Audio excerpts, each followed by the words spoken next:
Imagine que tu es champion du monde, que tu représentes ta culture, ton pays, ton drapeau, et que le jour où tu fais ce que tu sais faire de mieux, c'est-à-dire combattre et remporter tes combats, tu reçois un appel et on te demande de perdre et de ne pas monter sur le tatami. Eh bien, c'est ce qui est arrivé à Saïd Mollaei, combattant pour l'Iran.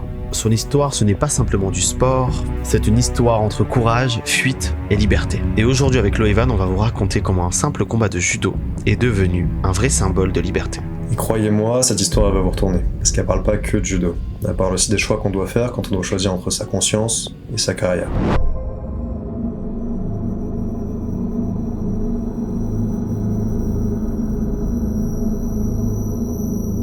Saïd Mollaei naît le 5 janvier 1992 à Téhéran, capitale de l'Iran.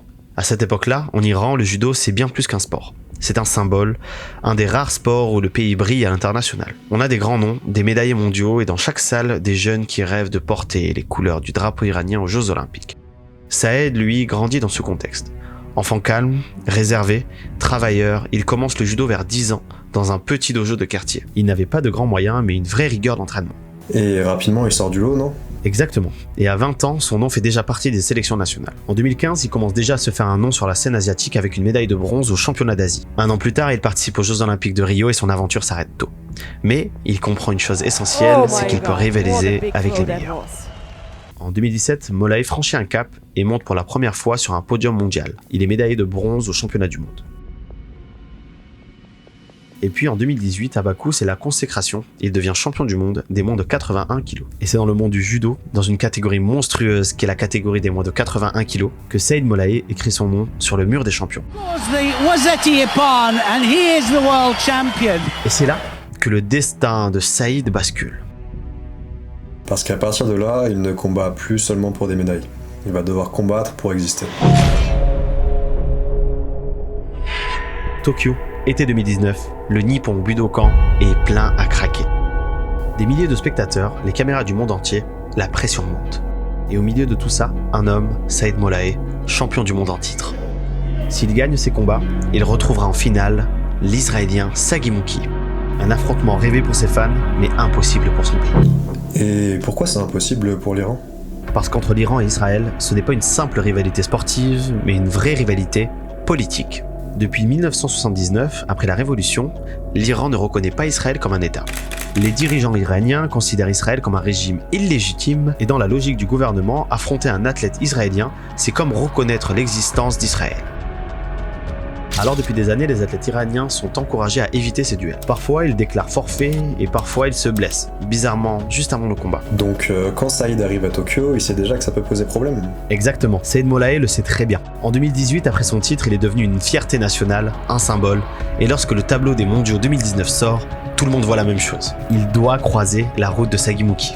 Et ça, pour Téhéran, c'est inacceptable. Le 28 août 2019, jour de la demi-finale, Mollaei est concentré, il est prêt à monter sur le tatami. Il affronte Mathias Kass, le belge, mais juste avant de monter sur le tatami, il se passe quelque chose, son téléphone vibre. Selon des documents qui ont été publiés par la suite, le comité olympique iranien ou encore même le ministère des Sports aurait ordonné à son entraîneur de lui faire passer un message. Tu ne dois pas affronter un Israélien. Mais là, du coup, vous allez me dire, s'il désobéit, il se passe quoi ? Saïd Mollaei risque tout. L'Iran, à ce moment-là, cherche à montrer sa cohérence idéologique. On ne combat pas Israël de cette manière. Le problème, c'est les retombées. Saïd Mollaei, lui, il a envie d'être un champion, et champion du monde. Parce qu'il se retrouve dans une position où s'il veut être champion du monde, il doit battre tout le monde. Et lui, c'est un judoka. Pas un diplomate, ni un soldat. Mollaei monte malgré tout. Il combat et il s'incline. Mais ce jour-là, il a perdu bien plus qu'une demi-finale. Il a perdu la confiance en son pays. Parce qu'en montant sur le tatami, il vient de franchir la ligne. Et c'est quand même fou parce que dans le fond, il n'a pas fait de mal, il a juste fait son métier. Ouais, je suis d'accord avec toi, Loevan, mais bon. Tu sais, dans certains pays, le sport et la politique, c'est presque la même chose. Et l'impact est limite encore plus fort dans le sport. À la fin du tournoi, Saïd Mollaei quitte le Budokan sans un mot. Pas de conférence de presse, pas d'interview. Et pendant plusieurs jours, plus personne ne sait où il est. Saïd Mollaei a disparu. Tout ce qu'on a su, c'est qu'il a fui. Saïd Mollaei a quitté le Japon, direction Berlin. Et ce jour-là, il devient le premier judoka de l'histoire à fuir son pays pour des raisons politiques liées à un combat. Un geste lourd mais symbolique, Saïd Mollaei a décidé d'être libre. Et c'est là que tout commence, parce qu'à partir de cet instant, il n'est plus un champion du monde iranien, il est un homme seul.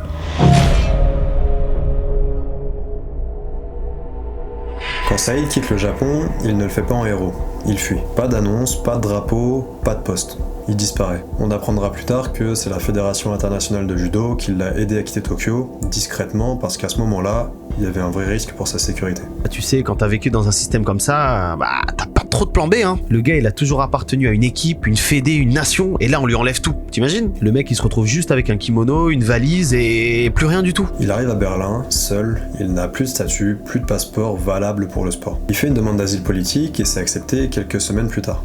Et l'image, elle est forte, un champion du monde, sans pays, réfugié, et ça, pour un judoka, c'est impensable. Dans le judo, au niveau international, ton drapeau, c'est ton identité. Et lorsqu'on te l'enlève, t'as plus rien. Saïd Mollaei n'a plus le drapeau que l'on hisse derrière lui, le pays que l'on annonce au micro lorsqu'il est déclaré champion du monde. Et pour la première fois, il n'a plus rien à quoi s'attacher. Mais Mollaei ne lâche pas. Il continue à s'entraîner, plus pour l'Iran, plus pour l'Allemagne, mais simplement pour lui. Et c'est là qu'une proposition inattendue arrive.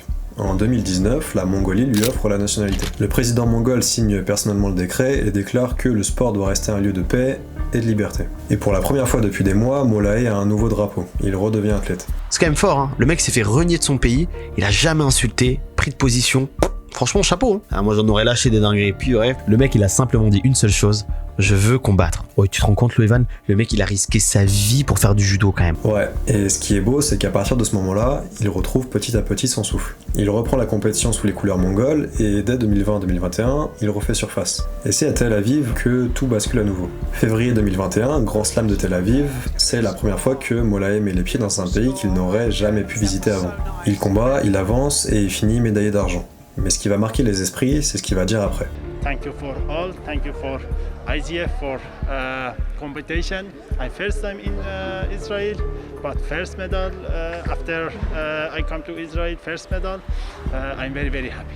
After World Championship 2090, I have a more problem, but all people love friendly sport and politics. Different. I'm free, no problem, no politics, and I'm a sportman, never politics. Et ce n'est pas fini. Quelques mois plus tard, été 2021, Jeux Olympiques de Tokyo. Il combat pour la Mongolie, va jusqu'en finale et décroche la médaille d'argent olympique. Sur le podium, Saïd Mollaei regarde la foule, lève les yeux et dit « Toda ». Toda, c'est un mot en hébreu qui veut dire « merci ». L'histoire aurait pu s'arrêter là, mais pour Mollaei, ce n'est pas la fin. Ce qu'il vient de déclencher dépasse le judo. L'affaire Mollaei ne s'arrête pas sur un tatami. Dès son exil, l'histoire explose. Parce que les médias du monde entier s'en emparent. L'IJF publie même un communiqué officiel, elle annonce la suspension immédiate de la fédération iranienne. Une suspension dans le monde du judo, c'est pas simplement symbolique. Ça veut dire que plus aucun athlète iranien ne peut combattre en compétition internationale, et donc plus jamais représenter les couleurs du pays. Et ça, c'est énorme, parce que l'IJF ne veut plus de position politique par les pays. Et c'est là que tout devient compliqué, parce qu'en Iran, beaucoup voient cette suspension comme une attaque extérieure. Pour eux, le sport ne peut pas être séparé de la politique, puisque la politique fait partie de leur identité nationale. Le pays vit sous des sanctions économiques et sous des tensions avec Israël et les États-Unis. Donc forcément, quand un athlète part et devient un symbole de liberté à l'étranger, certains voient ça comme une trahison.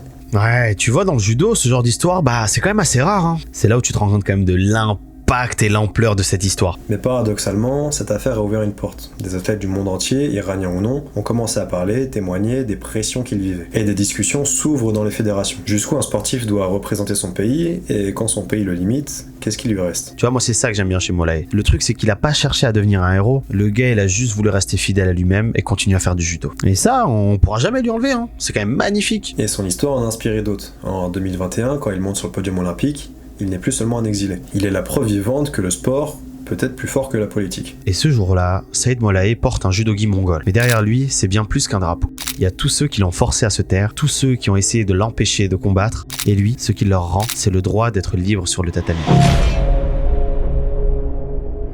Après Tokyo, on aurait pu penser que Saïd allait s'arrêter là. Champion du monde pour l'Iran, médaille olympique pour la Mongolie, franchement, c'est déjà plus que ce que la plupart des judokas rêvent d'accomplir. Mais non, il continue.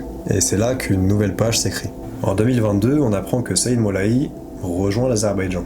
un pays voisin de l'Iran avec lequel il partage une partie de ses racines. Ses parents sont d'origine azérie, il parle la langue, il connaît la culture, et pour lui c'est presque un retour aux sources. Ouais, c'est vrai. Hein. Et puis au final, c'est quand même un sacré retour aux sources. Hein. L'Azerbaïdjan, c'est quand même une sacrée nation du judo. Hein. Ils ont des structures de ouf, un staff incroyable, mais surtout des athlètes extrêmement forts. Et là-bas, le judo, c'est beaucoup plus qu'un sport de combat, c'est une vraie culture. Et en rejoignant cette équipe, Saïd, il change pas. Il change simplement de contexte. Et là encore, il performe. Podium sur le circuit international, médaille en Grand Slam, présence régulière dans le top mondial. Le mec, malgré les années, malgré la pression, il reste un combattant d'élite. Et entre nous, le Evan, hein.